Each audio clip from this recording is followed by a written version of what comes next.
This is the Lone Crater YouTube. We hope this video helps. You start by confirming the device model and OS version so you grab the right steps. Back up your settings and enable developer options if required. This preserves data and opens deeper tests.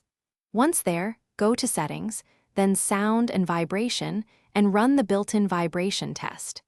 If the test fails, make sure Do Not Disturb and Accessibility vibration options aren't blocking it, and prepare to move into Diagnostics, because this is where you'll see if hardware or software is at fault.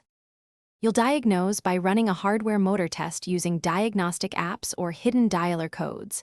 These show if the vibrator receives power.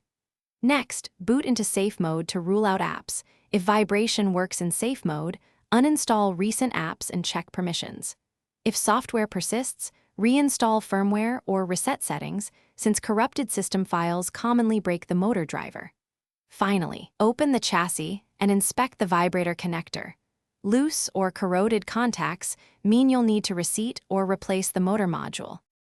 You finish by installing a new vibrator module if diagnostics point to failure. Secure it and reconnect flex cables, then reassemble the device carefully, matching screw sizes and torque.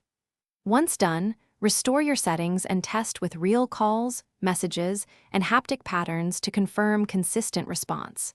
If vibration remains dead, measure the power rail and board traces. Sometimes a blown fuse or broken trace is the culprit, so make sure to check voltages before concluding the. Thanks for watching. Consider subscribing if we helped you.